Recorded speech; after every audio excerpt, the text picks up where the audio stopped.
Hello, everyone, and welcome to this week's edition of the Geeking Out podcast. I am the Athletic Geek, and for the first time in quite some time, I am going to date the Geeking Out podcast.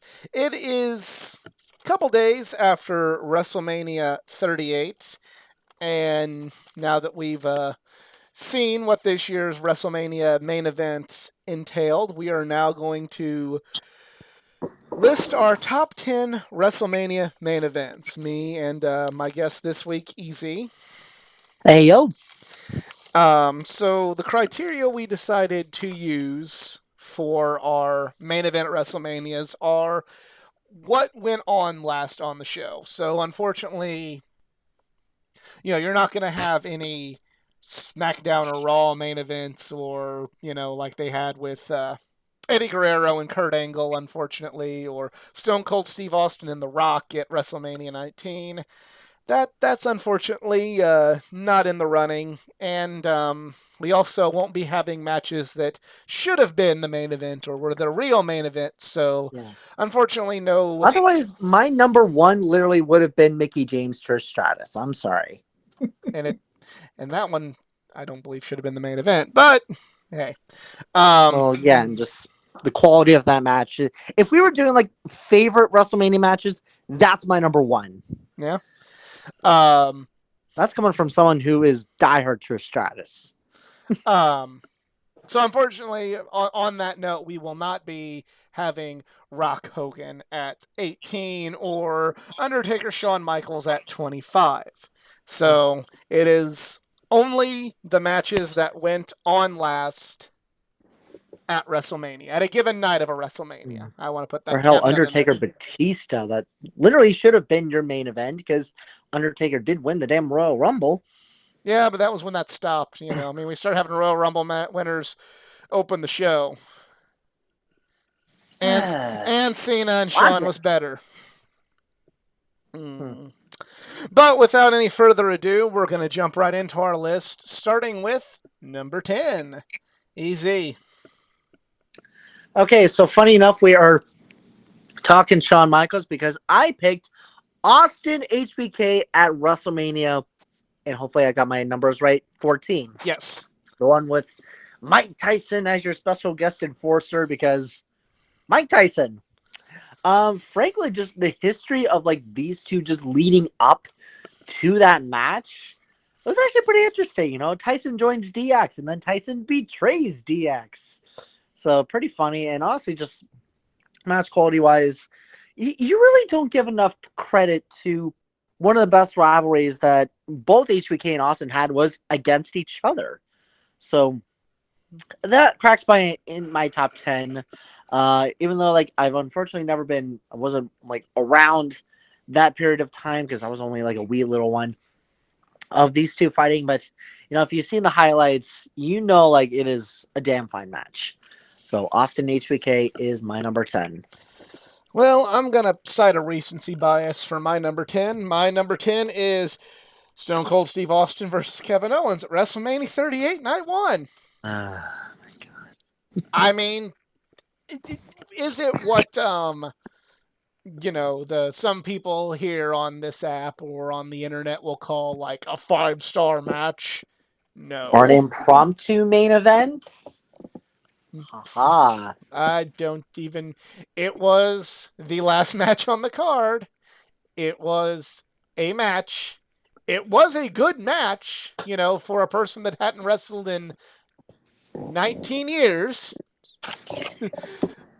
I heard a certain female superstar was extremely pissed that she wasn't in the main event. Yeah, we're not going to talk. We're not going to talk about that. That's not important right now. Oh. What's important is the fact that, well, one, Stone Cold Steve Austin coming back to have one match, not looking like he wasn't in his prime by any stretch of the imagination, but he did what he needed to do. But number two, and the main reason I'm picking this, Kevin Owens is, I became a fan of Kevin Steen back in 2008 in Ring of Honor.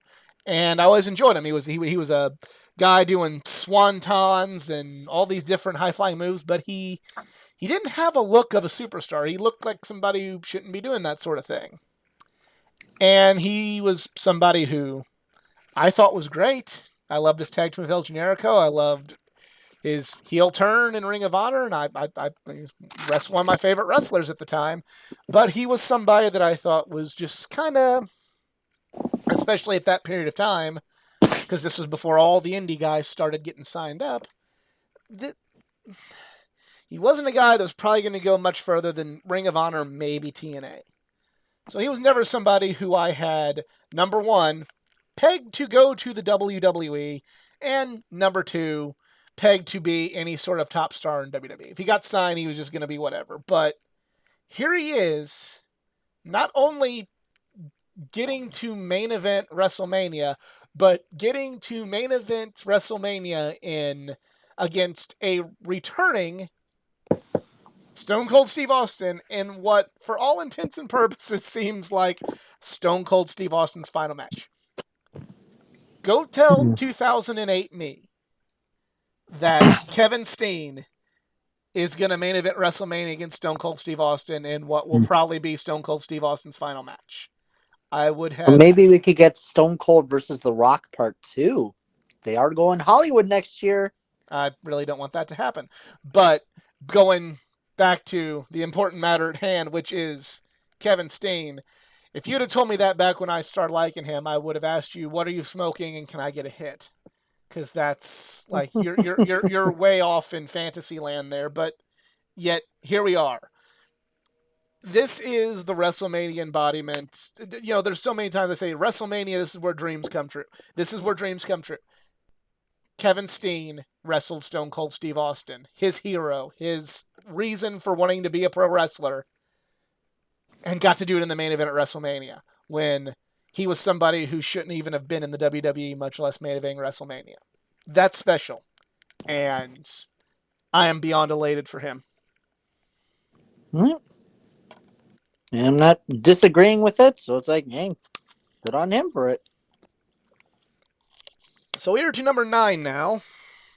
All right, so my number 9, keeping up with the trends, the Iron Man match at WrestleMania 13 between HBK 12. and the 12. world's greatest Canadian, me. Sorry. Okay, fine. Bret Hart. 12.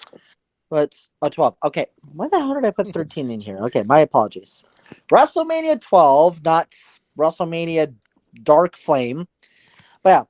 Anyway, so HBK and Bret Hart, the first televised Iron Man match of WrestleMania, and again, just one of the peak rivalries between the Heartbreak Kid and the Hitman. And it's one of those go watch it for amazingness. And I don't know, just speaking from someone, on the losing edge of this, this is still a damn great match that Bret Hart puts on. He's known for so many phenomenal things, for winning world titles at Mania, winning world titles at WCW, the really god awful Mania match he had with Vince McMahon. He's done it all.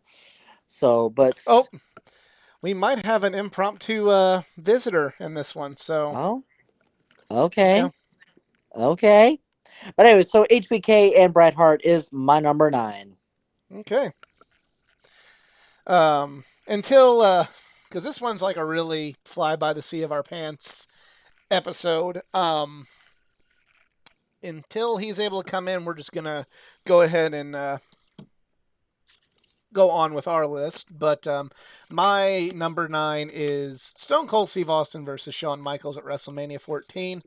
Again, this is kind of more of it's a good match. It's not the best match that Austin and Shawn would have or have had, I should say, because they never wrestle again after this. But it represents the Austin era beginning, and when you watch this match as a Shawn Michaels fan, and you especially know now that he's literally wrestling with a broken back, that you see just the pain he's going through and what he's able to do. And when you see him do his end over end spot in the in the turnbuckle on his back, and when you see him drop the elbow and hold his spine, you're just like, ugh, you know, um, it just has a the match is remembered for being the crowning achievement of Stone Cold Steve Austin, and it should. But as a Shawn fan, when you go back and watch it, and you kind of go on this journey of what we thought was going to be the end of his career, it's I don't know, it just hits different from that perspective. You know, It hits different like the video games. I don't know about anything about that, but Not yeah, for WWE 2K22. That was a joke. yeah, I don't know about that, but it hits. You're just kind of when you see that entrance and you see just like how Shawn is just like defiant until the very end with that, and just the pain on his face. That's what always grabbed me because I watched it from the perspective as a Shawn Michaels fan. But it's remembered for being the crowning achievement and the ushering in the most successful period in pro wrestling history, and obviously that's the way it should be remembered. So, Hello. all right, so there is we have our run-in guest here. We have Nick joining us for this Geeking Out podcast with his top 10 WrestleMania main events. And we've already done our 9 and 10, so we're just going to pop on over to Nick and let him do his, number 10 and his number 9 of the WrestleMania main events. Floor's all Okay. yours. Uh, So first I will for, share for, for, my for, criteria. Go oh, the ahead. criteria was the last match of the night. That's what we're going No, by. no, no, no, no. I'm talking about like my rubric, like Oh, how okay. I chose it. But what were you gonna say? Oh, I was gonna say, just reiterate for your own knowledge. His number. Well, Easy's. What were you saying? Now I'm not gonna speak for you. So my number 10 was Austin HBK, and my number 9 was Bret Hart versus HBK. And my number 10 was Austin versus Owens, the one we just saw, and Austin versus Michaels. That's my number Okay. 10 and my number 9. Yep. So, All right. So my number 10 is well, what's your rubric? You didn't finish oh that. yeah, sorry, yeah. So my rubric is a total possible points of 30. There's quality of match out of 10, historical significance out of 10, and then the story told. And that's not necessarily the in-ring story, but just the storyline as a whole, That's so much better leading up because to the mine are match. just like the 10 matches I like the most. Gotcha. Well, this is all Mine is the subjective same, but still. also just the incredible impact it really had on ending the WrestleMania night. Yeah. And well, there's like, Well, that so I plays a wanted to factor, but do we'll this see. because I chose those three because there are some that would get a 10 on this that would get a 1 in other sections. So there are some big or good matches that I did not include on the list because in this criteria just kind of helped me sort it out. And it's all subjective too. So, Yeah. um, There's a lot but of so my matches like number, that for me that are going to be honorable mentions. Just small spoiler ahead. yeah, my number 10 opening one is the Boneyard match. Um, Taker and AJ Styles, the first of the COVID era cinematic matches. Um, I think it's still probably the best of that type of match that I've seen at least. I know there's some other companies that have done them besides WWE or AEW, but I haven't seen a lot of those. But I think it's still probably the best one. It's a good way for Taker to go out, and if any character in the history of wrestling deserves to or makes sense for him to go out in a cinematic match, it's the Undertaker, considering how theatrical he was his whole career. So, and the Undertaker is my all-time favorite wrestler, and AJ Styles is probably in the top five on that list. So, two of my all-time favorites um, in a really unique match. It was hard to grade that one for quality of match because it's not really a Because wrestling match, but it still had there was the build to it wasn't great either. It's just kind of the match itself and it being the first one of that era, Undertaker's last match. So there's kind of wins out on historical significance and then just, the X factor. And You then my dealing with number the X nine, Factor. my number nine is Shawn Uh, Michaels versus John Cena at WrestleMania 23. Um, mm, one of um, one of John Cena's better matches. and a very good Shawn Michaels match. Also, I started watching wrestling again after not watching it for a while as a child at WrestleMania 22. So this is kind of me really getting back into the swing of things um, and like reorienting myself to who the characters were, and I hadn't quite decided how I felt about John Cena. Um, but it's just a really really good match. I went back and watched it not that long ago. In ring, it's just like incredible. One of the better, um, really one of the top tier main events as far as in ring action goes. Um, Historical significance in the grand scheme of things, it's not really. It's just kind of the fact that it's part of John Cena's rise to Super Cena. But yeah, just a really good match. All right. So we are now to number 8, and we're all on the same page. So, Easy, you're number 8. All right, my number 8, and the last time you're going to hear this name on my list, the WrestleMania 20 main event. Now, given the fact that there is a certain somebody that we never ever say on the show, I'm just calling it the We've said WrestleMania them 20 before in main event. we've said them before in historical context, so you're free Sure, to. but it's okay, fine. The triple threat match between Chris Benoit, Triple H, and Shawn Michaels, and more or less. And I mentioned this on the last time when we were talking like the best main events for us. It's just the ending made this a complete feel good moment of like Benoit and Eddie just hugging each other after they won their championships. And that's just a moment you're never ever going to have again. And it sucks. For like Eddie's, you know, Eddie's unfortunate passing and then Benoit's unfortunate crime. Like we will never see this in WrestleMania packages anymore. We're never gonna see these iconic moments, just showcase for when we have WrestleMania 40 or WrestleMania 45, 50, etc.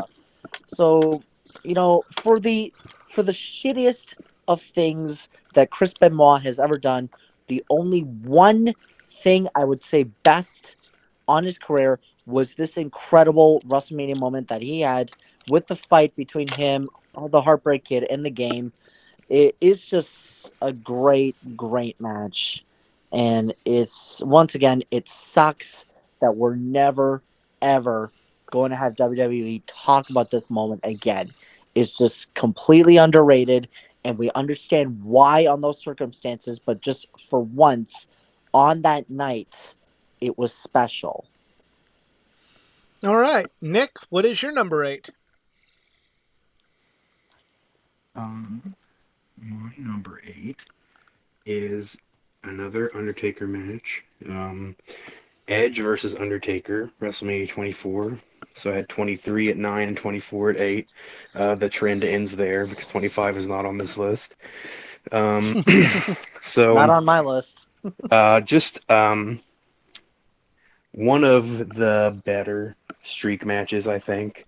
And it had a pretty good story leading into it. I actually prefer Undertaker Batista to Undertaker Edge, but that was not a main event.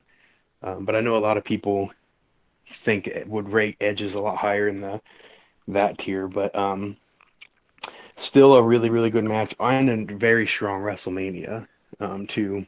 So yeah, and again, not a lot of historical significance, just kind of another notch in the belt for the streak in the grand scheme of things. It did kind of help solidify Edge as like a top Hall of Fame level talent. It was kind of in that period. So, but yeah, just a really great match and a good story. Awesome. So my number 8 is Becky Lynch versus Ronda Rousey versus Charlotte Flair from the only WrestleMania I've attended so far in my life, and that could be the only WrestleMania I attend. Period. Who knows? Um, from WrestleMania 35. This was a mixed bag of a match in the sense that the story wasn't great because they shoehorned Charlotte in. Um, which I And I'm don't, still pissed off about it to this day. you know, and the finish was botched, like hardcore.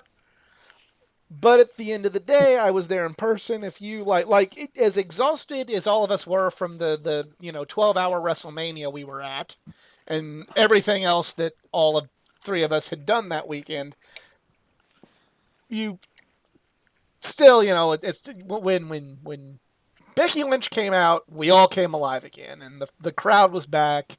We all had that spirit. We all wanted to see the man finally finally beat Ronnie, and you know, it was just the only. It's the main event of my only WrestleMania I've ever gone to. It's a special feeling. Um, it was very historical. It meant a lot to probably every female wrestler in the world getting to see that. I can't speak for them, but just now we didn't see it this year, but we saw last year women main event again. It's a possibility for women to main event WrestleManias now, and it kind of came off of that. So yes, yes, there was somebody who shouldn't have been in the match, and yes, the finish was fucked up, but the the ending was correct, and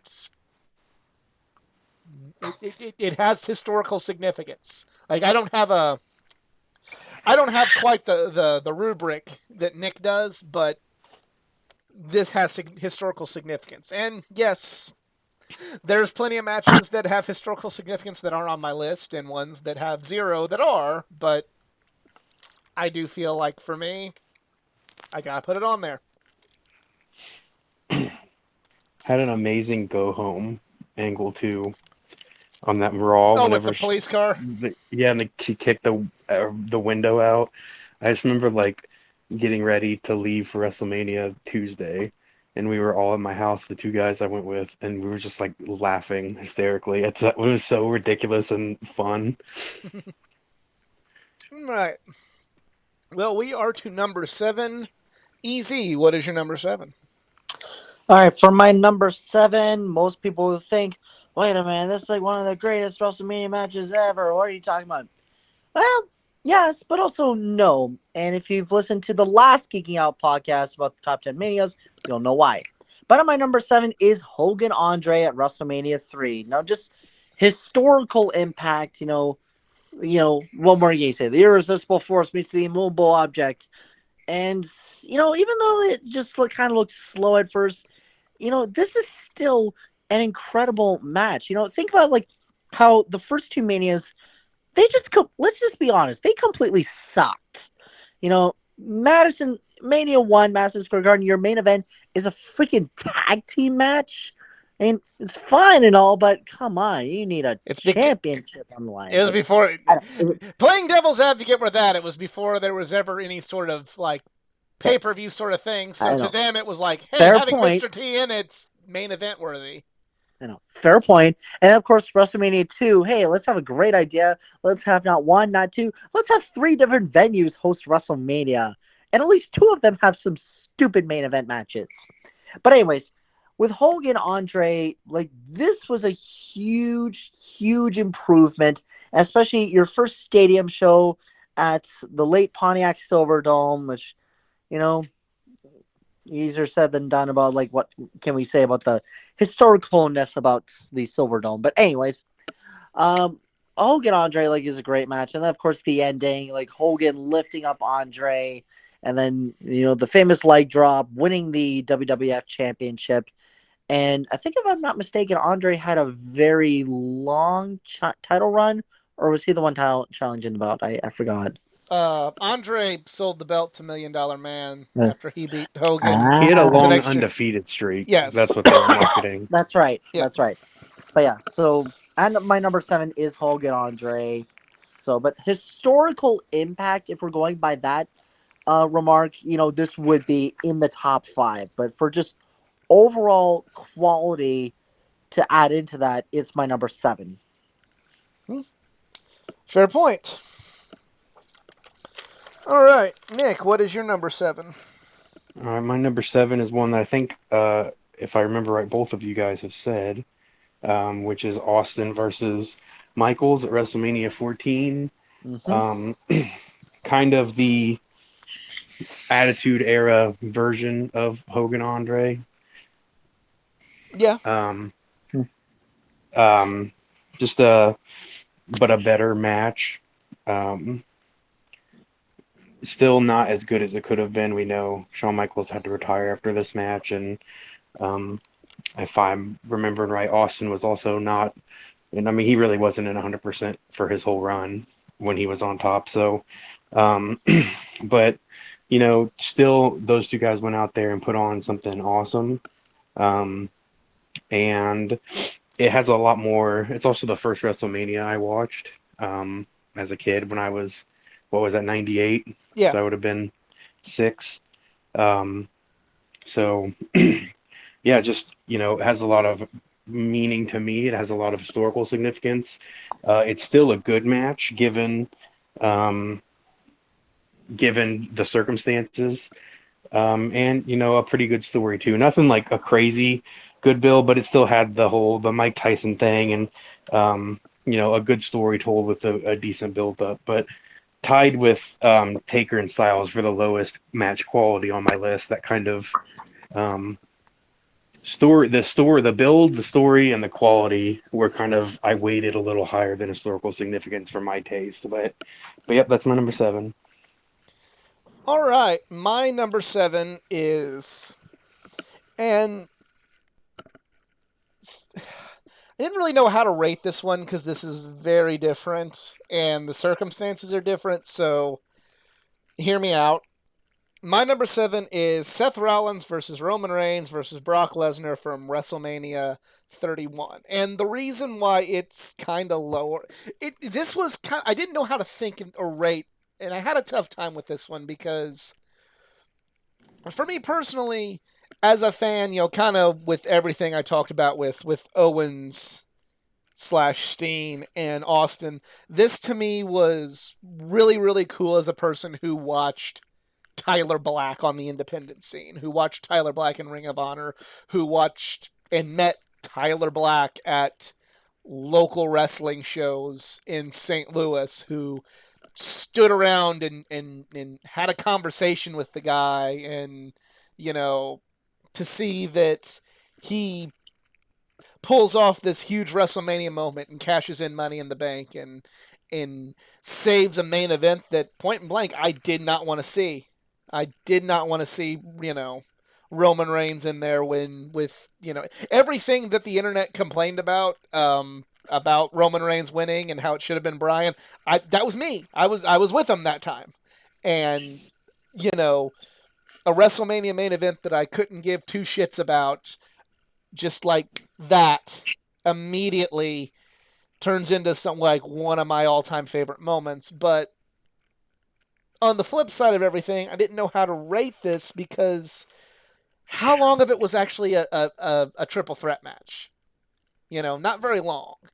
Um, so like as far as like fan significance and moments and like feeling and all that, it's for me like like the last 5 minutes of it, as soon as he runs down there, is the greatest thing ever, or close to it. But then everything before that was like me looking down at my phone and drinking my beer. It's like whatever, whatever. And then that music hits, and I'm like, oh, hey, I care. I really care. Oh my god, this is great. It was a whirlwind of emotion. But even though Suplex City, bitch, and all that happened, I did not care until this moment happened. And again, everything that I'd ever, you know, following following him for so long, not so long, but everything, being able to say you were a fan of his before he became popular, and then you get to see him win the world title in the main event at WrestleMania. That's a special feeling, and well, there's an even more special feeling with that, but we'll get to that later on in the list. I think that's now that we've seen it 3 times, the moments that are between Brock and Roman, that's the best of their matches at WrestleMania as well. Um, because the second one was just bad. and then this last one was okay. But I think that even before Rollins got involved, that was the best Roman Brock match, and then definitely Rollins pushed it over the edge. Yeah. All right. So we are to number 6 on the list. EZ, what is your number 6? Right. So for my number 6, I know Nick mentioned it a moment ago, but just on my take, it's higher on my list. Is Undertaker Edge at WrestleMania 24. Now, the entire pay per view itself just barely made it onto the list, but it just got cuts. There was just certain matches that when I looked through the entire match card, it's like, you know what? There are obviously some matches that I really just didn't give two shits about. But the one that was obviously the big one is Undertaker Edge. And it's just a great, great match. And I kept on like thinking when I was thinking about this match, I was like, wait a minute, isn't this the first time Taker has main evented Mania? But it's like, actually, no, he had a match against Psycho Sid. But anyways, but for This this was thing, better than the Psycho Taker, Sid match for sure. yeah, for sure. But anyway, so Taker Edge is just a great one, and of all the superstars that really did have a great chance at ending the streak, it would be the rated R superstar. So it's a great match to end off. What was a okayish, like not great, but it was still like I'll go put it this: it was an enjoyable pay per view, and this really could have been the match of the night had it not been for a certain a career threatening match. That if that was your main event, oh crap, that would have been everyone in tears.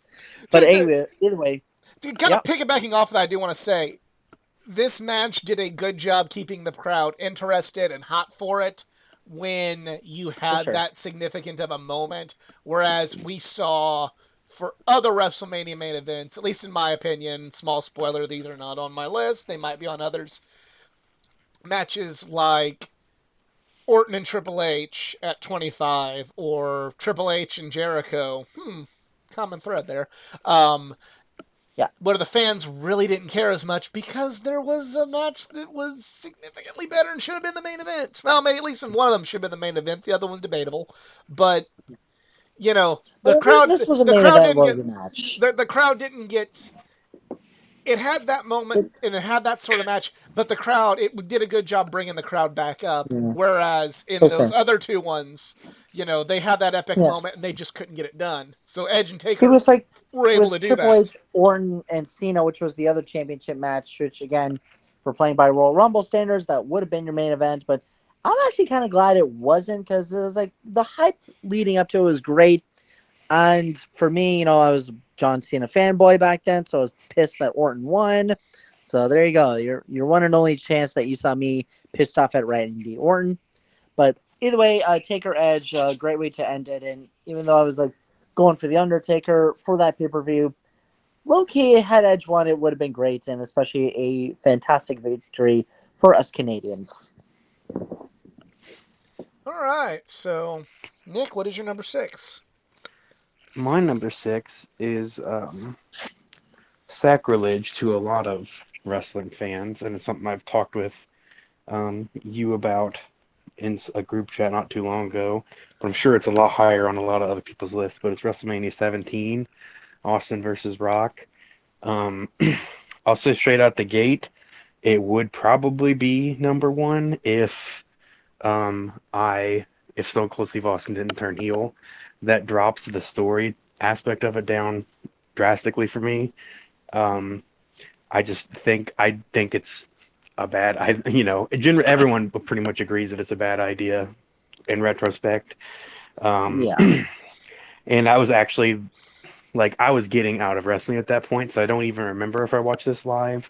But it just and I also understand like the storyline perspective of like he had to like Austin was getting driven crazy by wanting to win the title, so you can even make a good case for the heel turn. It just nobody wanted it's very similar to Becky Lynch, right, in 2022 and 2021. Like nobody wants to boo her. No one wanted to boo Stone Cold, and it was just an unnecessary bad idea.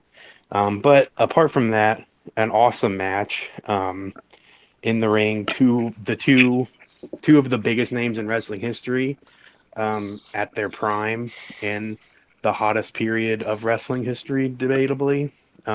We're gonna, we've had a couple matches like that where we really get two dudes in their prime wrestling in a really hot period.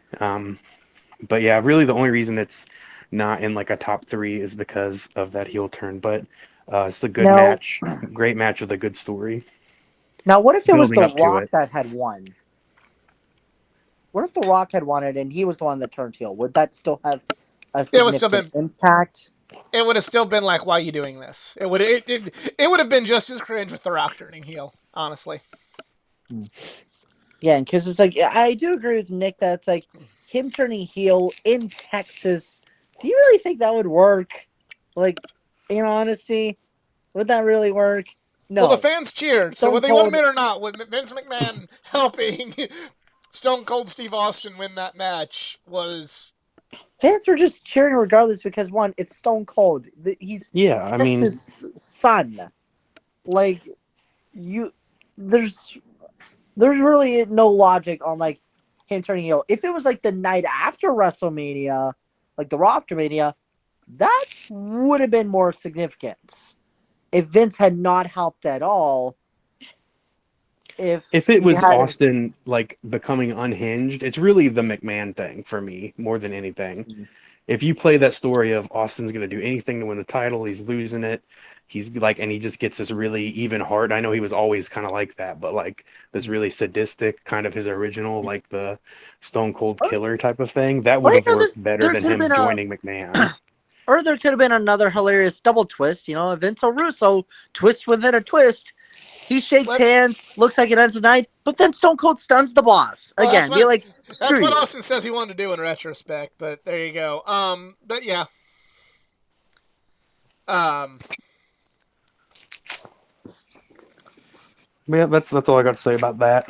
that's all I got to say about that. All right, my number Great six. movie. My number six is Macho Man Randy Savage versus Ted DiBiase, WrestleMania 4. This is probably higher up than what it is on a lot of other people's lists, but I just really like this match. I really, it's two wrestlers I really enjoy, and I think one that I think truly gets underappreciated in this day and age in the $1 Million Man.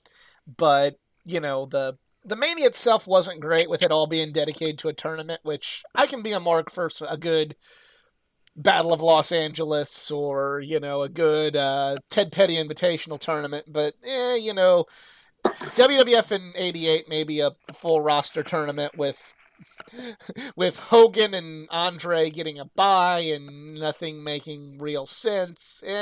Mania wasn't so great, but the main event where you don't get Hulk Hogan in the main event, or at least not wrestling in the main event, and you have Macho Man Randy Savage winning his first championship, thwarting the evil $1 Million Man.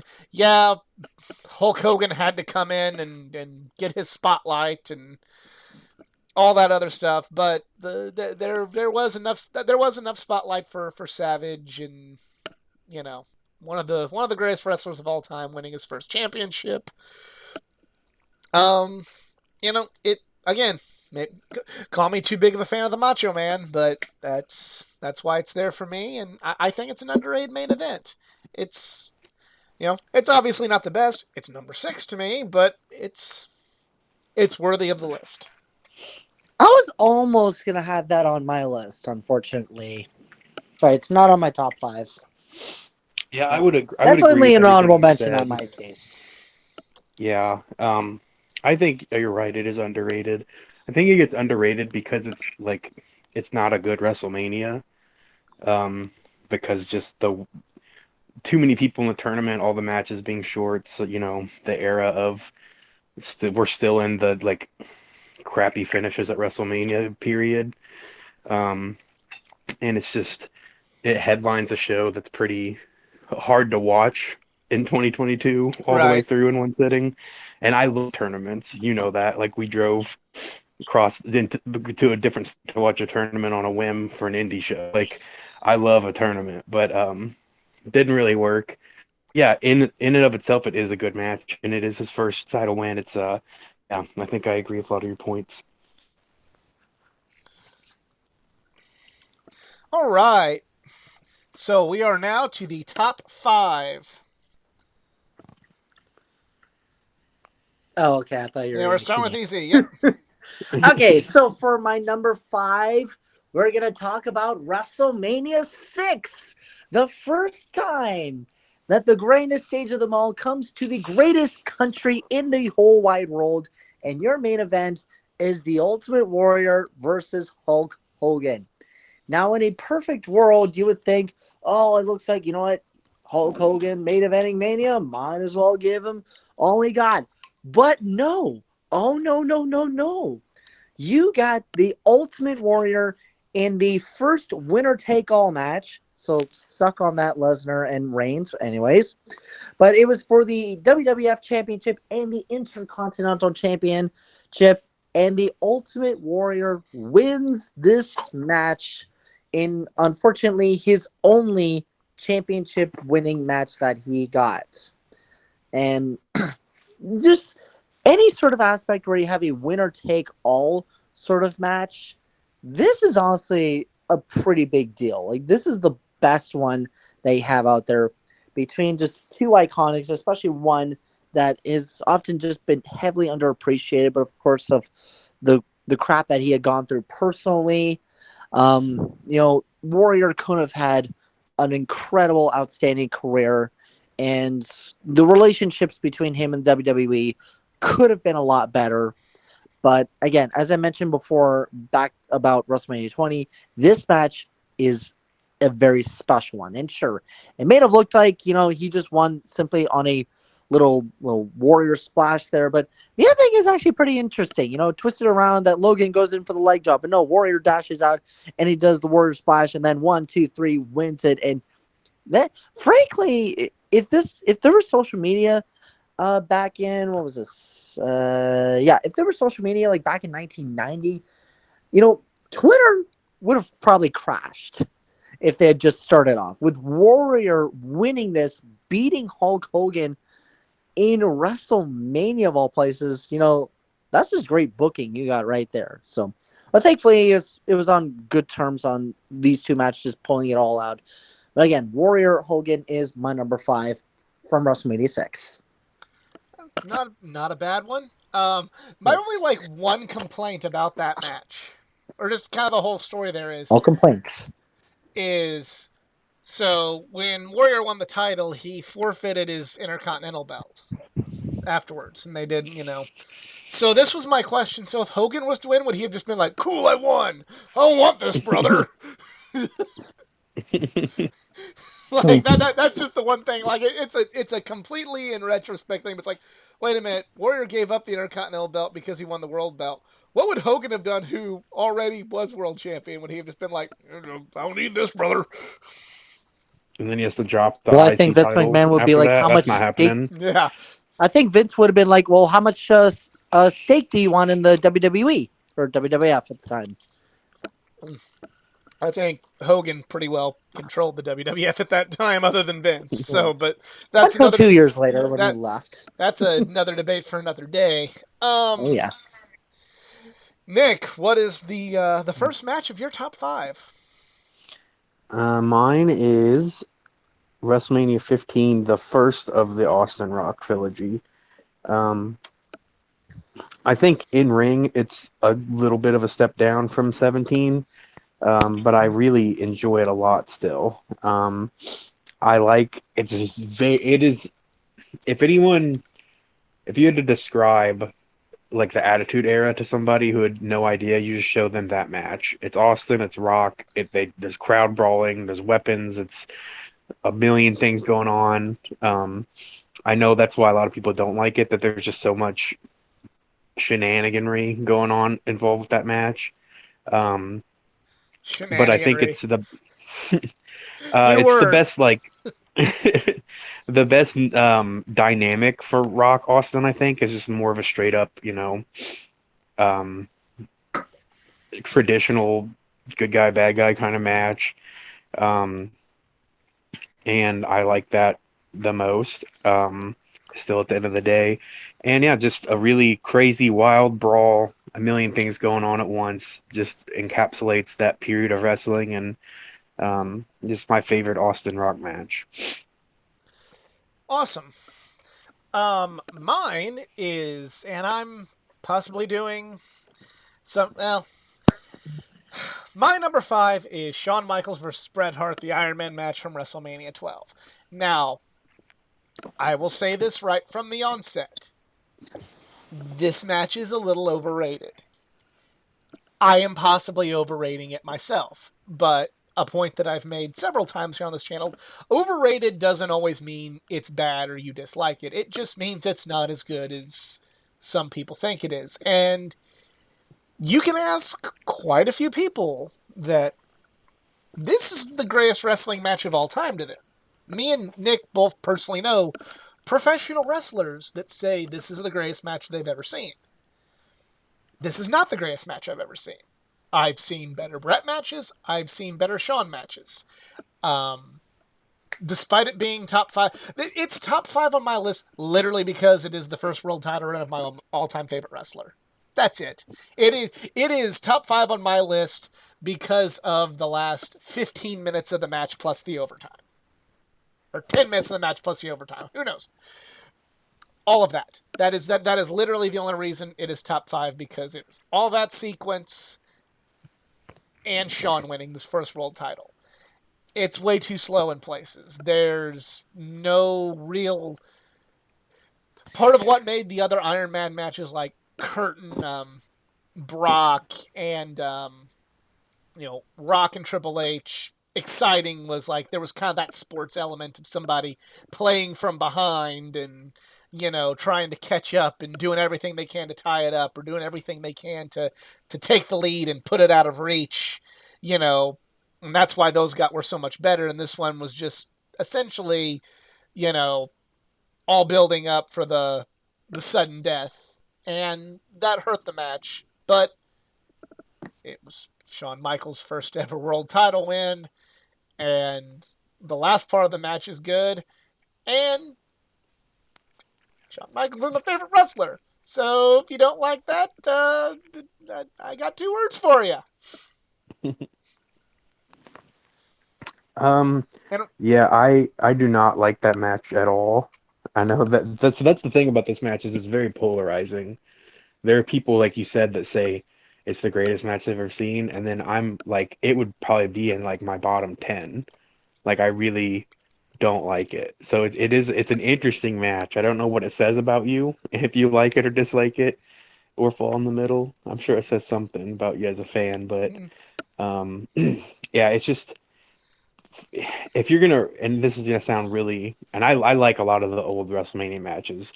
It's gonna sound super new school of me. Like I don't like old classic wrestling, but I do. But if I'm gonna watch an hour match without pinfalls, like it's gonna be Omega Okada or Danielson Page. Like those matches I love. But for to watch for a whole hour, there's a lot of really boring parts of that match, which you said. Um, but yeah, I understand your reasoning I for feel liking it. I will say this: if they would have done like, if Shawn would have gotten like one fall early in the match, and then they would have told that whole story of because the whole thing was like, the whole story of that match going into it was Brett, because they're both baby faces. And Brett said, Shawn's too erratic and he's too much of a risk taker. So he said like, I'm gonna ground Shawn Michaels. He's gonna make a mistake doing all these flashy moves, and I'm gonna ground him. And then I'm gonna go up one fall to nothing immediately, and then he's gonna be beside himself, and he's gonna do everything he can to tie it up, and then he's gonna make another mistake, and then I'm gonna go up 2-0, like, and like the build and how, like, this was before UFC was big, but like when you watch the build up and you watch them talk about it, like, no, here's what I'm gonna do. It was like two fighters, and that part was cool. Um, but like if you would have, and then when the match came around, Shawn wasn't as flashy. He tried to pace himself and be at Brett's level. And I thought that was a good story. I think to make the story better, he should have been able to, oh, he's going to pace it. Oh, shit, he caught Brett. And Shawn goes up 1-0. And then you do the whole finish the same, only instead of Shawn not giving up and holding out in the sharpshooter. He gives up at the very last minute, and then you can still think like, oh, Brett won, huzzah! He taught, or he didn't. It's a draw. Brett keeps the title. He made Shawn tap out in the closing seconds, huzzah! And then do the sudden death. I think that could bump it up from like being a completely, in my opinion, fandom based number 5 to potentially top 3, Hmm. because it would have had Yeah, better wrestling, but they just kept it 0-0. They kept it at 0-0 just so they could do the sudden death, and I'm like, there was better ways of getting there. And they make the rules up. It's not yeah, like that had to be that way. yeah, exactly. Like whose line? The points are made up and no, well, yeah, everything's made up and the points never mattered.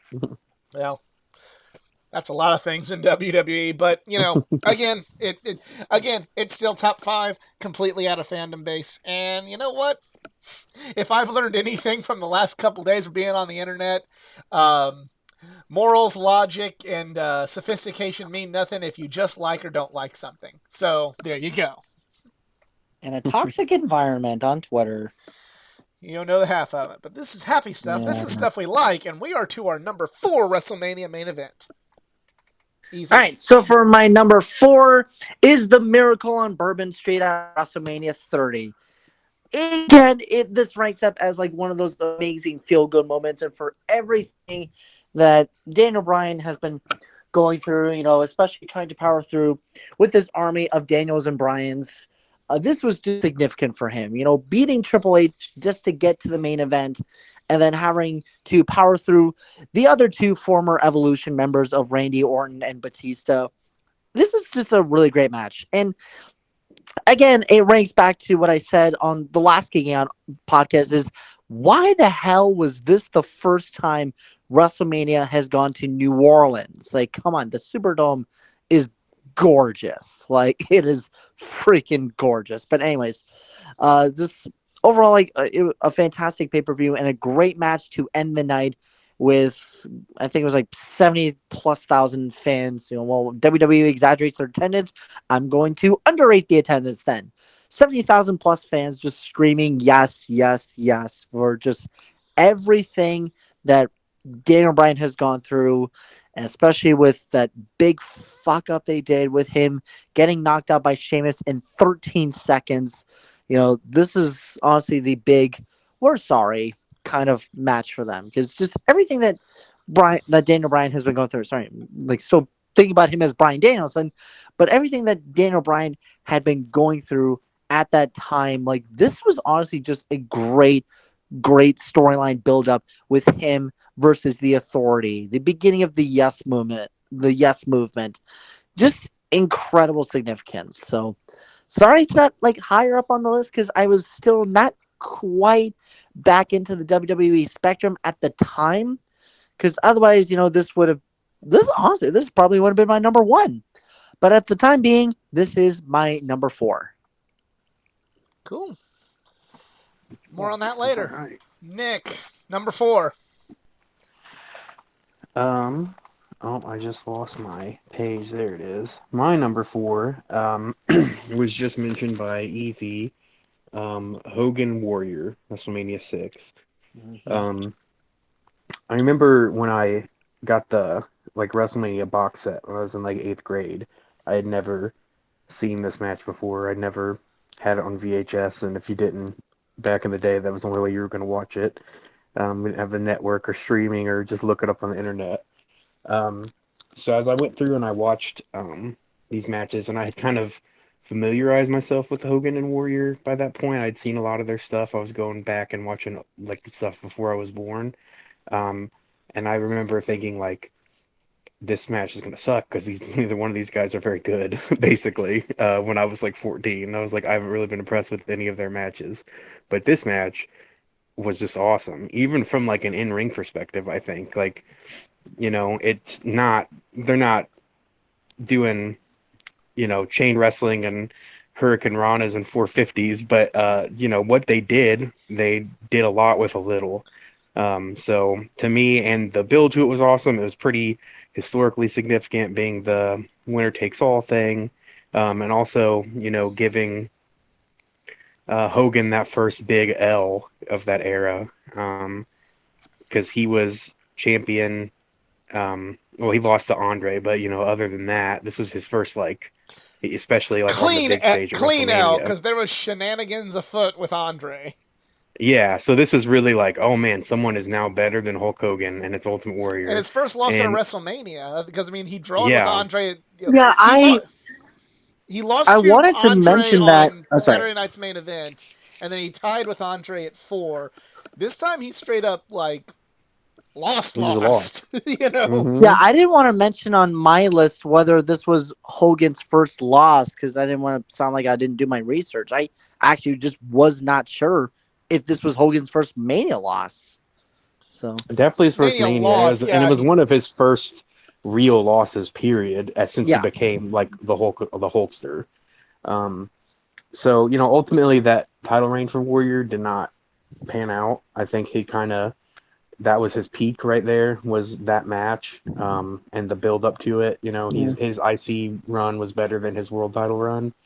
Um, so, but that doesn't really take away much from the historical significance. And it was a good story and good promos back and forth. Just the crazy, also peak insane Warrior promos. take Um, control of the plane. yeah. Hogan, make the plane into a nosedive. Hogan. So yeah, a match that when I watched it in my fledgling little smarky 14, 15-year-old brain, however old I was at the time, thought I would not like it. I ended up really, really enjoying it. And it's kind of the match that turned me around.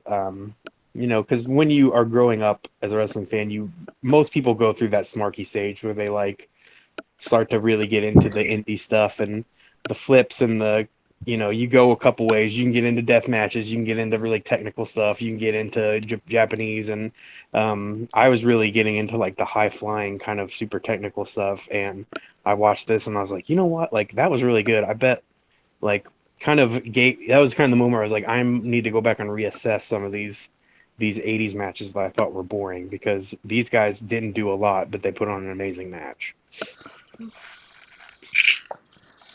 Also, as a side note, if I'm not mistaken, Edge has said that he was at that WrestleMania match. Yes, I believe so, yeah. he said he was like the one guy cheering for Hogan like War. around Oh, Warrior fans. Yeah, Edge was a Hulkamaniac. hmm. If All I'm not right, mistaken, actually, those two actually teamed up one time. on the tag titles together. Yes. Okay. Yeah. All right, Well, damn. so my number 4 is one that has already been mentioned. It is Stone Cold Steve Austin versus The Rock at WrestleMania 17. You could argue that from a historical perspective, this was the peak of pro wrestling. Like, if someone were to say it does not get any bigger than this match, I, I can, I can believe it. This was the in kind of the hottest period, coming off the hottest year in wrestling. You had literally the two biggest stars of the biggest era, both as baby faces. The first really big stadium WrestleMania show in quite some time. You know, there in the Astrodome. The years before they were doing arenas. They weren't running the VFW or some of these smaller stadiums they run TV and like they were doing buildings, but this was a fucking baseball stadium sold out for this match. And the match itself was great. Nick kind of alluded to, um, Austin being, going off the deep end, needing to win the title, needing to, prove that he's still the best. And, there's just so many moments of this match that just really stick out for me. Like, Austin. One of the ones I think just like that really just stuck with me is when Austin was bleeding, but he had the sharpshooter on the Rock. It was kind of like that whole deal with him being in Brett's sharpshooter bleeding from WrestleMania 13, but now it's like reversed, and here he is, and then Rock grabs the ropes, but it's a no DQ match, and Hebner's like, no, stop, break the hole, and Austin just flips the referee off. It's like, what are you gonna do? It's no DQ. Austin busting out the $1 million dream, like to show like how deep he was willing to go. Like all these tricks he needed to pull out to be like how strong The Rock was that Austin needed to pull out the move he did when he was managed by the $1 million man early in his career, the move he didn't do anymore because he's not with the $1 million man. He had to pull that back out. And then when none of that worked, he had to sell his soul and just beat the Rock to half to death with a steel chair. Um, like we said, the heel, everything that needed to be said about the heel turn was said, but the finish itself with Austin being that crazed and that needing to win the title that bad that he would just punching somebody with a steel chair until they couldn't get up anymore. I dug it. And it's even more because it's like, and it also made sense because in a weird way I related to it because when you're playing WCW Revenge or WrestleMania 2000 or No Mercy, and you just cannot beat your opponent. You're like trying to, and it's just something that struck me as a kid, but this is why I liked it. You're trying to hit your finisher and you're trying to do the right thing, but they still keep kicking at too. And then eventually you just say, fuck it, and you get a chair and you just start beating them half to death constantly with the weapon from there. And then you finally win and you're like, thank God. Like, that's how I felt about Stone Cold Steve Austin. It's like, nothing works. Well, he's going out to the crowd You're to just get giving whatever. me. He's going out to the crowd to get whatever weapon. Stay down, you son of a. You're just giving me flashbacks to my career mode in SmackDown versus Raw 2008. Well, maybe. I'm going with a significantly better game, though. Hell, SmackDown versus Raw 2007. I said I know Revenge, what you No said. Mercy, I know WrestleMania what you 2000. said. You Um, guys I like just the don't like it SmackDown versus though. Raw games simply because that is the best GM mode they have. And since WWE 2K22 decided not to come up for the Switch, well, screw you guys. I don't know what to do with my GM mode. Although I would love it if there was a budget cuts mode. eh, there'll be one of those, but yeah. Probably. Austin versus Rock, the main event of the greatest WrestleMania of all time. All right, we are to the top three now. Easy. What is your number three? All right, so I think this has literally just been beaten to death right now. My number three, and this was actually a last minute decision that you know what? The more I think about it, I don't really know if it is the greatest Mania ever. Momentum wise, it probably is, but again, this has been beaten to death already. Stone Cold Rock WrestleMania 17. I mean, I'm not really gonna say more about it. We've already said everything that there needs to be said. So and I kind of said it on like our last episode too. Like a lot of the matchups that I've said on the Greatest Manias is kind of be like repeated here on the main events. Again, just a great main event. It is the peak of what the WWE was. The heel turn was probably stupid. And again, I would have had a double whammy where it's like, yes, he's shaking the boss, but then stunner. That's how you end the night. Be like, well, thanks for the help, but I also don't need your help. So yeah, 3 Stone Cold Rock, 17. It got bumped like twice down. Okay, Nick. What is your number three then? So my number three was originally my number one, and then I went back and applied the rubric to it, and it just misses out on the number one spot by 1 point, or by 2 points, I guess. So there's just 1 point separating three and two, and 1 point separating two and one. But number three is WrestleMania 30, Danielson, Orton, Batista. Um, um, just what a 10 out of 10 story build to this, and I know it was an accident. And, don't ever believe anyone that tells you that this was a grand plan to get Danielson this moment. Don't you mean Bryan at this point? Yeah, don't care. Um, Okay. um, but yeah, just an amazing story, an amazing moment. I think the historical significance for it too, although ultimately this didn't pan out. Danielson winning that match, I think kind of directly in some ways led to NXT becoming what it became, signing all those top really good indie guys. And, if Danielson can main event a WrestleMania and get that kind of reception, then why can't, you know, Adam Cole, why can't, any number of indie guys that they signed that were smaller? Um, so I think that's kind of the historical significance to it outside of it just being an awesome moment.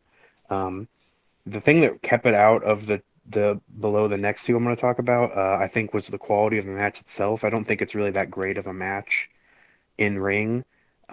It's good, it's very good, but I don't think it's like top tier. I actually think as a match, I like Triple H versus Danielson more than the triple threat. As a entire package, I like the main event more.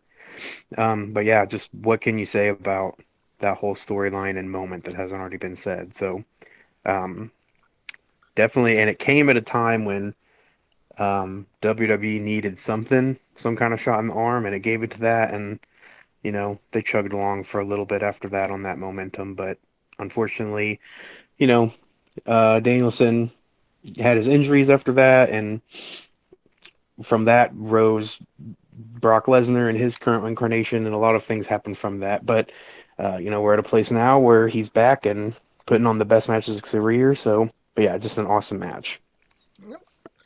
So my number three is Brock Lesnar versus Kurt Angle from WrestleMania 19.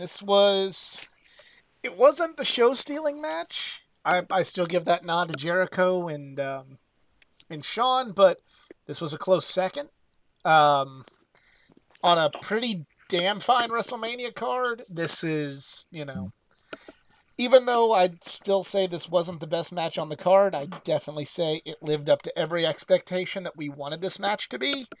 There were two people that everybody wanted to see Brock Lesnar wrestle when he made his debut, and we knew that he was a former national champion in amateur wrestling. We wanted to see him wrestle Goldberg for his look, and we wanted to see him wrestle Kurt Angle, the monster national champion versus the gold medalist. And you know, they had the, they actually, if you look back on the story they told, this was back when SmackDown was like top fucking notch. Hmm. With Paul Heyman booking it, and you had the SmackDown 6, plus you had, the big stars like Brock Lesnar, like Hulk Hogan, like The Undertaker on SmackDown. You know, I, People always would get nostalgic for the time there was the Shield. I got nostalgic for the time SmackDown was just fucking great. But that's besides the point. The story they told was just, with Brock getting screwed out of the title by Heyman, then Brock thinking that him and Kurt were going to be allies, and he was going to help Kurt get the title, and Kurt was going to help him get to wrestle, give him a shot, give him to wrestle, that he needed, and then turns out Kurt ended up with Paul Heyman. Brock had to go through the Royal Rumble. He had to go through putting his title shot on the line. And all this is going on, and right close to WrestleMania, you find out that Kurt Angle has broken his neck and needs surgery, and the main event's in jeopardy, and you're like, what is going to happen? And then they do that brilliant angle on a SmackDown 2 weeks out where you're thinking like, okay, they're going to have Kurt and they're having Kurt and Brock right now. They're going to switch the titles. They're going to find something else for Brock to do at Mania. Okay, cool. And they do the double switch, and we're like, wait a minute, Kurt Angle retained. Like, what do we? Are they going to have this match? Like it was just so because you had that air of uncertainty around you, and you knew probably getting into WrestleMania, yeah, Brock's probably going to win. But there was just so it. It's one of the build up to that match is one of those you had to have been there moments, and I know like there's probably a lot of those in the history of WrestleMania, but this to me is truly like to really have uncertainty and be like, what's going to happen? What are they doing? Kurt's hurt. What's this? What's that? Is Kurt retiring? Is this the end of Kurt's career? Is he going to? We don't know. It was an epic match, and it maybe could have been number one on this list until a very unfortunate miscommunication of placement. there at the very end when Brock attempted the shooting star press in what I've later gone on to find out if he did not have the neck muscles he did, he would have died after what happened there. But even still, the fact that he was able to come back from that and lift up and get another F5 in to at least save some face on the match. Um, say what you want about Brock Lesnar.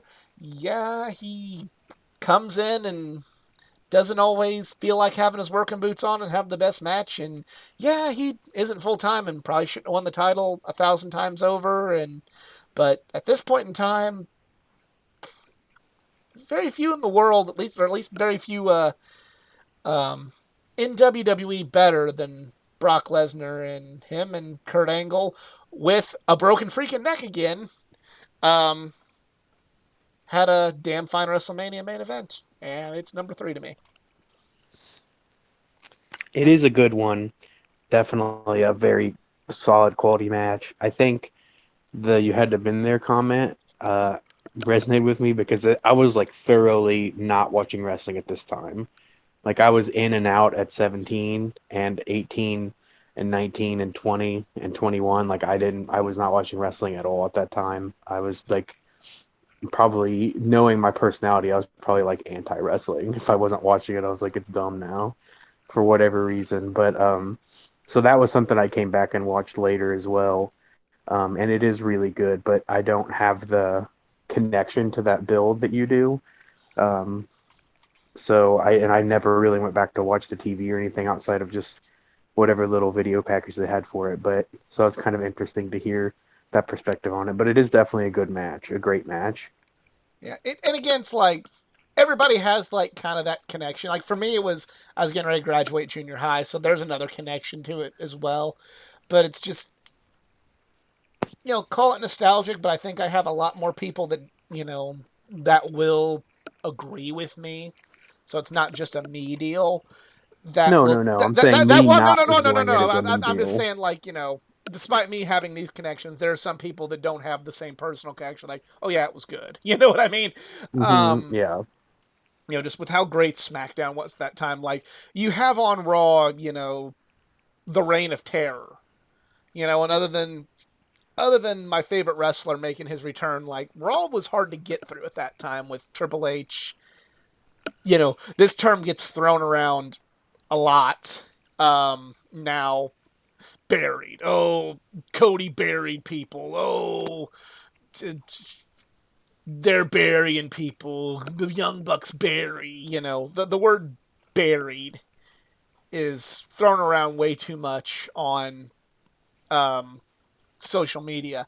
But like Triple H was legit burying people with that reign, and it became like so difficult to get through. And then I'd watch SmackDown, and yeah, Shawn's not there. Yeah, it's quote unquote not the A show. But then you have just like, oh my god, look at all this good wrestling, and look at who's gonna win. Like Brock can win the title, Kurt can win the title, Big Show can win the title, Undertaker can win the title, you know, Edge can win the title, Eddie Guerrero can win the title. Like, such the antithesis to Raw that was just like, whoa, this is amazing, and this was kind of, I want to say this was that era at its peak, but it was like one of those a notch in that era, if you will. hmm So we are now down to our top two, and EZ, what is your number two? All right, so for my number two is probably like my second favorite women's match of all time, seen at WrestleMania, because obviously, Trish and Mickey would not be the main events, but again, just whatever. But anyways, it is going to be Bianca Belair versus Sasha Banks at WrestleMania 37 Night 1. And now I know like we saw WrestleMania 35, but again, had it not been for the fact that the ending was botched big time, if you want to hear my rant, just look at last week's episode. But excuse me, Bianca and Sasha, like this is honestly a damn good match. Like it's a damn good match. And keep in mind that like for all the years that WrestleMania has been around, this is the first time that you have two African American wrestlers headlining WrestleMania. Like, sure, okay, we've had Mr. T and Lawrence Taylor in their prime, but again, when it comes to wrestlers, we got Bianca and Sasha, and frankly, like I've seen like Bianca's career, like starting from NXT, and like she's just amazing. You know, her hair is just epic, and of course Sasha Banks. You know, we all know Geek is like the greatest fan of the Boss, so he can Mm. tell you the complete history of how awesome she is and how she shares my birthday with the best Canadian on this channel. But while I wasn't 100% happy with how it ended with Bianca just winning because her hair is just damn long, I was just blown away. This was just honestly way better than the triple threat crap that I saw at 35. I mean, look, again, the Ronda, Charlotte, Becky having the main event for WrestleMania, the first time ever for the women's division, it will always go down as very significant and historic. The problem was Becky did not pin Ronda. You could have just made her tap out, which was that honestly could have been way more significant than Hogan lifting Andre over his shoulders. You making Ronda Rousey tap out in WWE would probably be the reason you go to the Hall of Fame. So, but for my number two is Bianca Sasha 37. And again, keep in mind, this is also the first time we finally got fans again because of COVID. So even though it was a reduced capacity, at least you got something from nothing. And it was well worth it. Although it was not worth seeing Samoa Joe getting demoted by being a broadcaster for this damn event during a rain delay. Like, thanks. And also thank you from All Elite Wrestling. All Yeah, right. that is a very good one.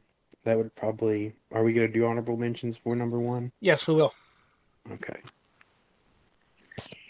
All right. So, Nick, you're number two. So my number two, when I went through, I picked my. So the way I did this, I picked my top 10, then I applied the rubric to them, because I think um, that match that Easy just said would probably be in the top 10 according to the rubric. Um, Outside of maybe the build wasn't amazing to it.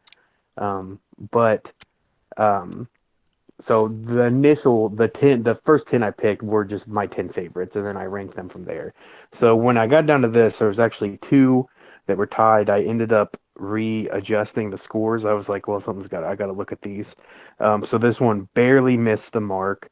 After I kind of looked at it again and um, reassessed. So my number two um, is one of my favorite matches of all time, and that is The Undertaker versus Shawn Michaels, WrestleMania 26. Um, I constantly go back and forth between, do I like this or do I like 25 more? I think the story for this match is better than 25. Especially like the tail end of that match, just the very final moments, the defiant Shawn Michaels, the super tombstone. I love that so much. It's one of my favorite moments in wrestling history. Um, just in, historical significance. It's Shawn Michaels' retirement match. We're Um, not going to talk about the other one. So, yes, this was his last match. yeah. Um, There was another match? Yeah, I don't know. Yeah, I don't know. Let's go to sleep, crazies. Um, but yeah, just super high marks as far as quality, super really, really high marks as far as story, high marks as far as historical significance.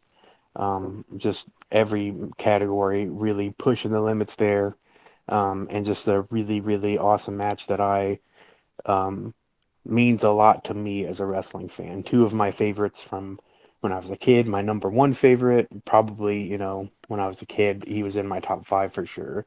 And seeing that, the trilogy, not the trilogy, but just this is also in the middle of that amazing streak that the Undertaker had as well, from like 23 to whenever the CM Punk one was the last great one. Um, so yeah, just a really awesome slice of wrestling that I think, You watch the promo package of that to explain the feud, and I think any person alive that doesn't actively hate wrestling would love this match. You know, even if they don't really care about it, you show them the storyline, you explain it to them, they're gonna get into this match and like it. Yep. Yep. So my number two is one everybody else already talked about, but it's time for me. It is Daniel Bryan versus Batista versus Randy Orton at WrestleMania 30. I mean, what more can be said? Um, except for the fact that this one hits home for me and probably for Nick because, and Nick can definitely vouch for me on this one. Um, I was probably one of the biggest Bryan Danielson fans out there, and I loved him in Ring of Honor. He was and still is amazing. He's probably maybe my number two favorite wrestler of all time. Um, and I love seeing him in Ring of Honor. I love seeing him on the Indies. And unlike Nick, when I found out he was signed to WWE, I didn't have the feeling of, hooray, finally he's going to get what his big moment. I'm like, no, they're going to ruin him. They're going to ruin Bryan Danielson. He's small. He's not who they like. They bury these sort of people. And me and Nick would have a back and forth of they're not burying him. They're not burying him. He's getting a match at WrestleMania. WrestleMania match gets kicked off the card. Oh, they're, just relax. Hey, he won Money in the Bank. He's world champion. They're not burying him. Quit being so pessimistic. 18 seconds happens. Oh, they're not burying him. Just give him a chance. Give him a chance. Not in the Royal Rumble. Like that was our life. Was him like don't just give WWE the benefit of the doubt. They're not doing it to him, and then you know something would happen. Something would happen, and it would be like it became felt like I was justified by just being spiteful. They're like, stop liking him. That's not what you're supposed to like. Damn it, there's Randy Orton right there. Why do you like this fucking clown? Batista's back, you son of a Yeah, bitch. Geek, why don't you like Randy Orton? He's your hometown hero. Because he got stale. And I'll even say for this, in context of this match, as stale as he was perfect for this role. Him being the "we don't want you, this is our guy," like that's a shoot. Yeah, that is one of his best like character. It's not considered like a character of his that he's like the chosen guy, but it's a awesome character for That's him. something else, because they kept trying to redo this whole storyline with Roman Reigns, and I'm like, no, the reason it worked with Daniel Bryan is because it was a fucking shoot.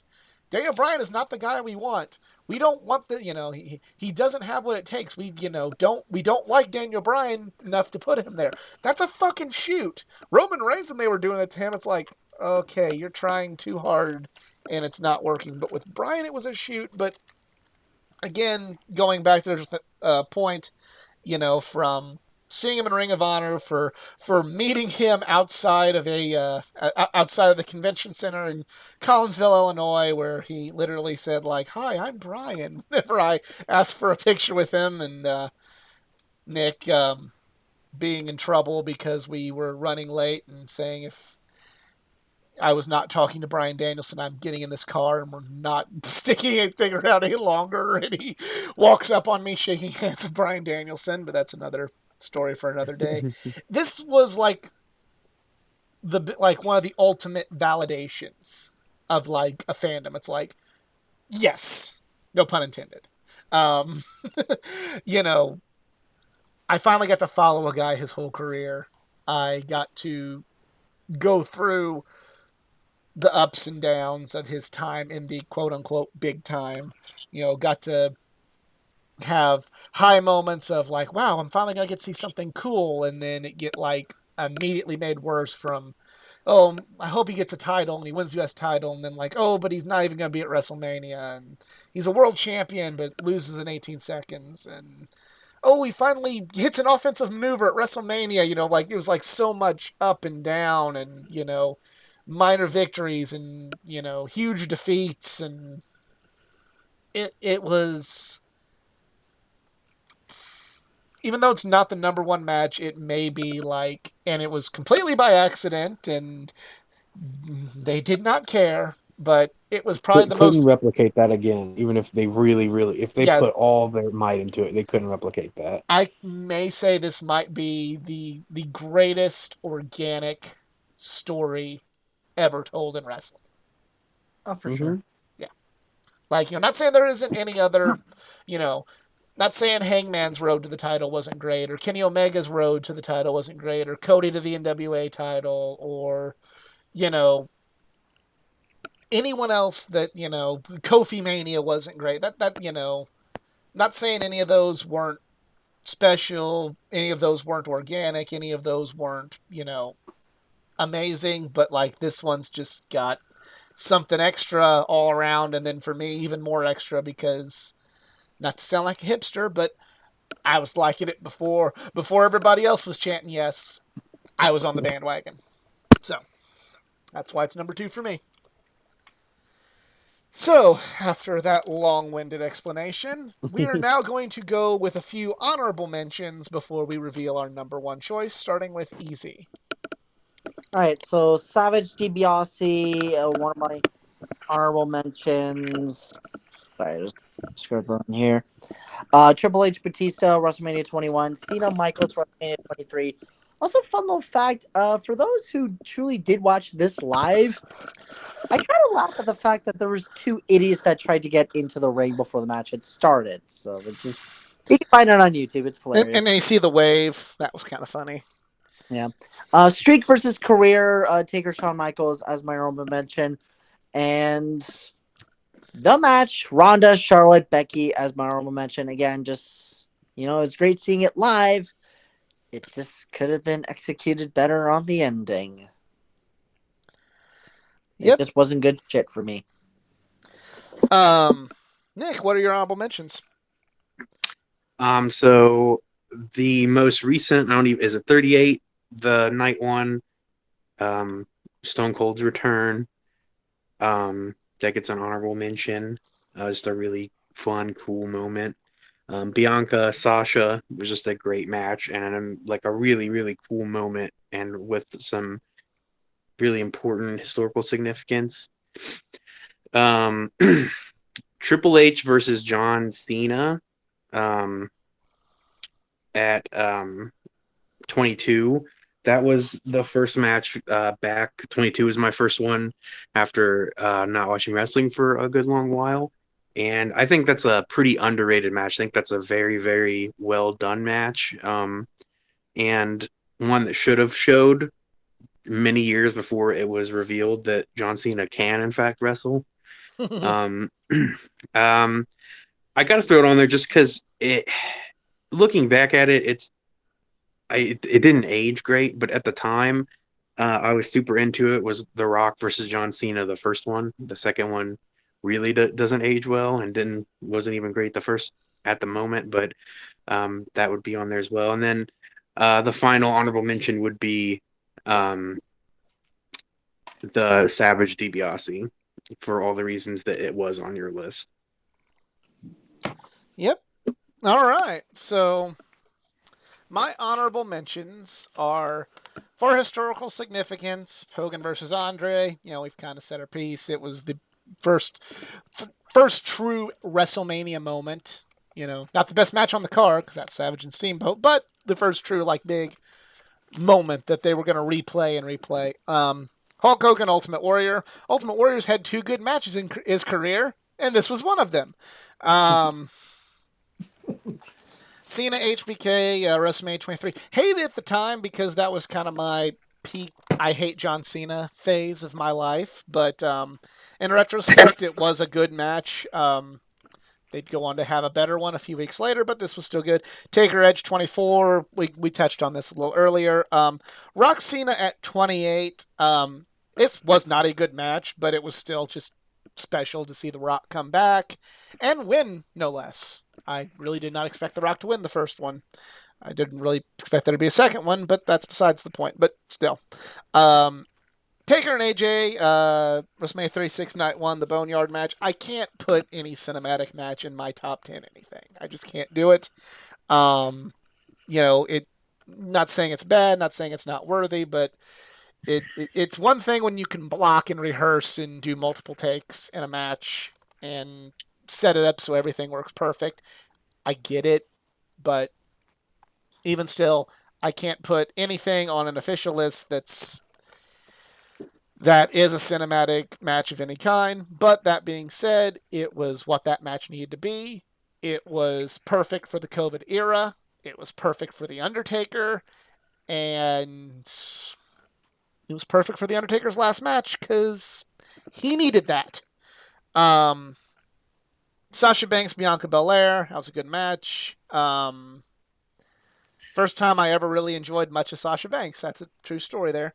Um, that was from WrestleMania 37 Night 1 and Night 2, Reigns, Bryan, and Edge. It was just a really good match. It was a match I'll remember for being absolutely devastated of the loss, but all's well that ends well with Bryan. And my last honorable mention is the WrestleMania 20 Triple Threat. We've already kind of talked about it. It's an honorable mention, not on the list because, I don't think that the work of Shawn Michaels and Triple H in that match should be discredited, but we all know everything was great, but there's an asterisk next to it, and that does affect how I view the match. I have no problem with anybody thinking it's still great. I have no problem with anybody that can still get enjoyment out of the match, but I can't anymore. But once upon a time, before horrible things happened, I did. So I'm at least Mhm. going to talk about Triple H and Shawn Michaels. And now it is time for our number one easy. Well, before we get into that, Triple H and Shawn Michaels, they had a damn good match earlier in Survivor Series in the first Elimination Chamber match. Mm-hmm. Yeah, but anyway, so for my number one, this match honestly got me back to my third reign of following the WWE, and it kind of in good timing too. Like I kind of just walked into this thinking, you know what? Okay, I'm just here to, I'm kind of getting back into WWE, seeing all the good and what's going on, and just watching the highlights off YouTube and all that because I didn't want to openly admit, yeah, I'm getting back into WWE again because they screwed me once, twice, and now they're just like going back to a toxic relationship. I mean, it's like, yes, I hate you so much, but you're just so great and kind and caring. But anyways, sorry, traumatic moment there. But anyways, so my number one is Brock Lesnar versus Roman Reigns at WrestleMania 31 with the added cash in of Seth Rollins turning it into a triple threat match. Now, yes, it was mentioned before that this is only known for like the last 2 minutes of Rollins getting in, but frankly, this match actually was pretty damn good. I actually wanted Brock to win this because it's like I couldn't give two shits about Roman Reigns, especially with how they screwed up the Royal Rumble so badly with this. But it was a really good match. Brock just like tossing around Roman, suplex city bitch. And then Roman, actually fighting back. We actually were getting the back and forth moment. But WWE, on the rarity, does the absolute one thing that most fans would never thought they could ever do at WrestleMania. Surprise us. Actually, surprise us. You hear the music of Seth Rollins, who earlier had a damn insane match with Randy Orton, with honestly one of my favorite RKOs I've ever seen in my life. Just running down the ring or just running down the ramp with his briefcase in the hand, and everyone's like, "Wait, he's not gonna do it. He's not gonna. He's actually freaking doing it." Like, keep in mind, like in the history of cash-ins, nobody has ever dared cashed in at WrestleMania. So for Rollins to do this, and I would say one of the best lines for Michael Cole, the heist of the century. This just put everybody in complete shock. Like, he just did that. He did that. Like that legally, he just did that. And I don't think I had ever got out of my seat watching this in my dorm room thinking, holy crap, what did I just watch?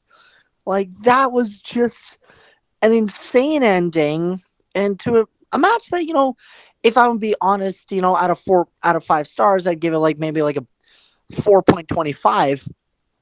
But had it not been for the cash in to honestly suddenly wake up the whole stadium, it was just mind blowing that holy crap, WWE could actually pull off something incredible.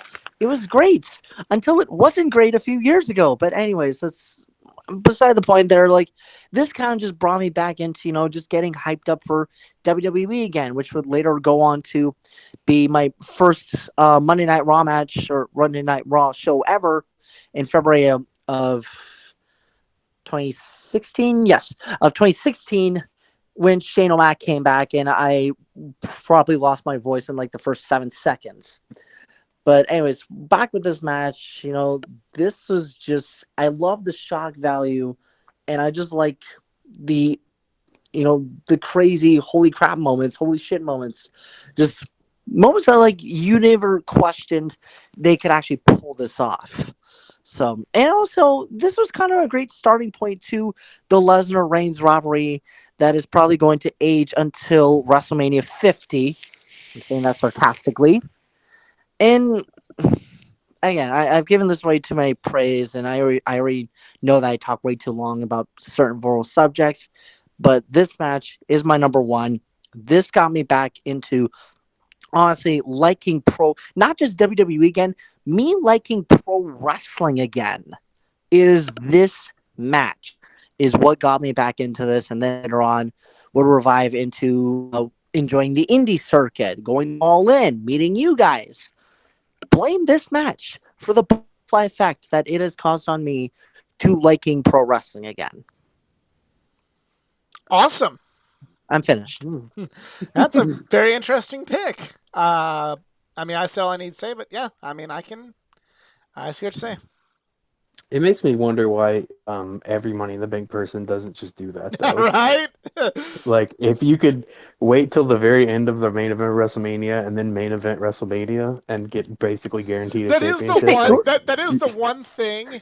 Because remember when Daniel Bryan first won Money in the Bank, he said he was going to cash in at the main event at WrestleMania, and I remember just kind of thinking like, what would be funny would be if like Undertaker was in the main event of WrestleMania, and then Bryan cashed it in and beat the Undertaker, just because we would have like this moment. Me, our friend JC, and Nick in Nick's living room, going, "Oh my god, oh my god, oh my god, oh my god," and like that's secretly what I was hoping for. And then you're like, and then Nick's all like, "I want that to happen because nobody should beat the streak." And but yeah, but yeah, that's besides the point. Honestly, now thinking, imagine if at WrestleMania 23, Mr. Kennedy cashed in on The Undertaker. How I pissed don't off know do you why you I think wouldn't. Detroit I would would do be? it every year. That yeah should that the main event of WrestleMania should go to the Money in the Bank winner. yeah maybe But Nick. to this day, I am pissed off that Money in the Bank is no longer a WrestleMania staple. I I like am. it. I like it better the way it is now. I like it as like a I fifth liked crown it as jewel. like it kicks off WrestleMania, the Money in the Bank show, It or the was Money in it the was a Bank good match. concept that way, but I like it how it is now. I feel like it's kind of like if the Royal Rumble kickstarts the road to WrestleMania, Money in the Bank kickstarts the road to SummerSlam. It's a okay in my book. And Nick, what is your number two or number one? I'm My sorry, number two. number two. Sorry, I'm So my tired. number one. I'm surprised I don't think I heard this on anyone's list or their honorable mentions, which is kind of shocking to me as a big obviously because it's my number one. Um, my number one is WrestleMania 5, Hulk Hogan versus Randy Savage, um, Oh, for the WWE Championship. To me, obviously, I wasn't even alive yet. I think my parents were like dating at this point, but um, going back and watching it, and I really didn't getting all expect the this from context you. of it. I think it is the greatest WWE story of all time. The Mega Powers exploding, secretly Hulk Hogan being the bad guy in the story because he was an asshole the whole time. But But that's um, not how it was booked. It no, but wasn't booked also with the Randy cunt strip Savage. eating the cunt. No, but Randy Savage has also had his own things going on, so it's low key like a heel versus heel match. But um, I think for this, I'll just kind of go point by point. So historical significance. This to me is like Hogan Warrior was the passing of the torch moment, and it wasn't like Warrior didn't lead them into the new generation. He probably could have, and things gone differently. But that's just not how it worked out. So to me, this is like maybe not necessarily peak, but in a way it is. This is like the Hulkamania OG WrestleMania era. This is like the match of that. It's the best as far as quality and story and all of that. So that's the historical significance. Story told, like I said, that you gets an easy 10 out of 10. Just a really, really great, fantastic story, top to bottom. Played out over months and months and months. Really kicked off at the WrestleMania previously, um, and features my favorite wrestler from that era, hands down, Randy Savage, who I think does his best work as a bad guy. So he was, really firing all cylinders, and I think it's a great match too. It's similar to um, Warrior Hogan in that they don't do a ton of, they're not doing super high work rate, you know, Ring of Honor New Japan style matches that I typically enjoy more than the really old school wrestling. But it's a step up from Warrior Hogan just because Savage is a massive step up from Warrior. So when so in the ring it was awesome. It was there's things to complain about with it as far as Hogan just being booked like the monster he was, but it is what it is. That's who he was at the time, and people ate it up. And it's just I think to me it is the WrestleMania match. Okay. Well, I can't complain with the logic, but my number Why were you one, not expecting me to say that? I just really thought you were going to say something different. I just, again, like I said, the style of wrestling that you prefer, I feel like you would have preferred one of those matches because mine's not like based on any I could connect with something and one of my favorites would be something because of historical significance, but like I said, I have Shawn Michaels and Bret Hart literally in my top five because my favorite wrestler won, and y'all can suck it. Um, so for me, like hearing you think that Hulk Hogan was better than a Stone Cold Steve Austin or an Undertaker match, that's a shock to me. Um, and especially because like there's a bias here. This is a bias. I'm not saying that you're wrong for feeling that way. I get it, but I just think like Hogan needed to win. It was a good story objectively, but the way that match played out to me was just gonna quote another wrestling OSW, another YouTube channel. That was cunt Hogan being at his cuntiness. Like he made Yeah. Randy Savage look like an absolute joke in that match. The build up was great, but like Savage was a bitch and was Hogan's bitch in that match. And it was because Hulk Hogan is a fucking cunt, and that's why. But everything else you said, I completely get it. From a historical perspective, it is the 80s version of Rock and Austin. Yeah, I was gonna say that. I forgot about that too. Yeah. So like if 17, which you're right, is debatably the era with you have the two best guys in their prime in the most popular era. If it's not 17, it's 5. That's the same Yeah. exact thing. It's the two top guys in their prime in a super popular era. Yeah. So for my number one, and it should come as no surprise, it is The Undertaker versus Shawn Michaels at WrestleMania 26. Um, I enjoyed 25 better. Um, but the end of the day, this was, for all intents and purposes, we're ignoring the Saudi show that even I think Shawn wants to go back and, Thanos snap on. It was Shawn Michaels' last match. And the reason it resonated with me so much is because, you know, a lot of wrestlers really hold on past their best years to the point to where you don't like watching them anymore. Look at The Undertaker. I mean, and granted, his last match was a cinematic match, but look at those Saudi matches he did with Goldberg.